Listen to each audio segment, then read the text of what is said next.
പഞ്ചായത്തിലൊരു രാത്രിയിലത്തെ മഴയ്ക്ക് ശേഷം രാവിലെ അല്ലെങ്കിൽ പിറ്റേ ദിവസം വൈകിട്ട് നോക്കുമ്പോൾ മിനിമം ഒരു 10-15% ലൈറ്റുകൾ ഫെയിൽ ആയിട്ടുണ്ടാവും. അപ്പോൾ അതിൻ്റെ കാരണം എല്ലാവരും ബ്ലെയിം ചെയ്യുക, അതിൻ്റെ മാനുഫാക്ചറിനെ ബ്ലെയിം ചെയ്യുക. ശരിക്കും ഇത് മാനുഫാക്ചറെ അല്ല ബ്ലെയിം ചെയ്യേണ്ടത്. ആ റിക്വയർമെൻറ്റ് പ്ലാൻ ചെയ്ത പഞ്ചായത്തിന് ഇത് അറിയില്ല എന്ത് ടൈപ്പ് ലൈറ്റാണ് ഇവിടെ ഇംപ്ലിമെൻറ്റ് ചെയ്യേണ്ടത്. LED ലൈറ്റ് എന്ന് പറഞ്ഞിട്ട് ഒരു ലൈറ്റ് ഇംപ്ലിമെൻറ്റ് ചെയ്തുകൊണ്ട് ആ പ്രശ്നം സോൾവ് ആവുന്നില്ല. അതോറിറ്റികൾ, പഞ്ചായത്തായാലും മുനിസിപ്പാലിറ്റി കോർപ്പറേഷൻ ആയാലും അതിന് നല്ല ആ ടൈപ്പ് ലൈറ്റുകൾ സപ്ലൈ ചെയ്യാവുന്ന സപ്ലയേഴ്സിനെ ഐഡൻറ്റിഫൈ ചെയ്യണം. ടെക്നിക്കലായിട്ട് നോക്കുമ്പോൾ അവിടെയും 90% എഫിഷ്യൻസി ഉള്ള ലൈറ്റുകളും ഹൈ ലുമൻസും അതുപോലെ തന്നെ more than 1 lakh around 1 lakh hours കപ്പാസിറ്റിയുള്ള LED-കളും അതിൽ വെച്ചിട്ടുണ്ടോ എന്നുള്ള, അല്ലെങ്കിൽ അത് ഉപയോഗിച്ചിട്ടുണ്ടോ ലൈറ്റ് ഉണ്ടാക്കിയെന്നുള്ളത് ഉറപ്പ് വരുത്തണം. അതുപോലെ തന്നെ ഇതിന് ഈ ലൈറ്റ്നിങ്ങും തണ്ടർ ഇവിടെ ഉള്ളത് കൊണ്ട് നമ്മൾ അതിൻ്റെ എല്ലാവരും ഇപ്പോൾ ഞാൻ കണ്ടുവരുന്ന ഒരു പ്രശ്നം, ഞാനും ഇപ്പോൾ ഒരു 4-5 പഞ്ചായത്തുകളിൽ സപ്ലൈ ചെയ്തു. അപ്പോൾ അതിൽ ഒരു ചെറിയ ക്വാണ്ടിറ്റി ലൈറ്റുകൾ ഫെയിലായി.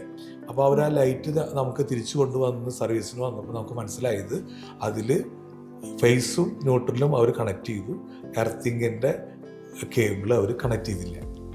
അപ്പോൾ ആ ഒരു ഫെയിലിയർ നമ്മൾ കണ്ടു. അപ്പോൾ അത് പറഞ്ഞപ്പോൾ ഞങ്ങളിവിടെ ആരും അത് ചെയ്യണില്ല.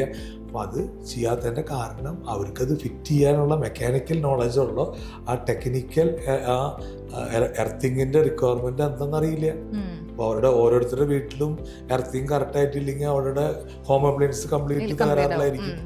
അപ്പോൾ ആ ഒരു കേസ്. അപ്പോൾ ഇവിടെ നമുക്ക് എല്ലാ പോളിലും പഞ്ചായത്തിന് ഗ്രൗണ്ടിങ് ചെയ്യാനുള്ള ഒരു പരിമിതി ഉള്ളത് കൊണ്ട് നമ്മൾ അവരോട് സജസ്റ്റ് ചെയ്യണത് അതിന് ഈ ലൈറ്റ് ഫിറ്റ് ചെയ്യണ ജിയുടെ ആമുണ്ട്, ജിയ ആമിലാണ് അത് ഫിറ്റ് ചെയ്യുക. അതിൻ്റെ ക്ലാമ്പിൽ എങ്കിലും ഈ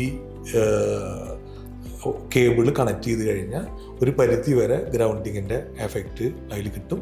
ഈ പരിമിതി ഉള്ളത് കൊണ്ട് നമ്മൾ ഈ ലൈറ്റ്നിങ്ങിൽ നിന്ന് നമുക്ക് ഈ ലൈറ്റിനെ പ്രൊട്ടക്റ്റ് ചെയ്യാനായിട്ട് നമ്മൾ ഉണ്ടാക്കിയിരിക്കുന്ന ഡിസൈൻ ചെയ്തിട്ടുള്ള ഒരു പ്രൊഡക്റ്റാണ് സർജ് പ്രൊട്ടക്റ്റഡ് ഡിവൈസ് എന്ന് പറഞ്ഞാൽ. ഇത് SPD ഞങ്ങളൊരു 20 kVയിലേക്ക് ഇതിൻ്റെ കപ്പാസിറ്റി കൂട്ടിയപ്പോൾ total failure we reduced to around 95-96% failure നമുക്ക് കൺട്രോൾ ചെയ്യാൻ പറ്റി.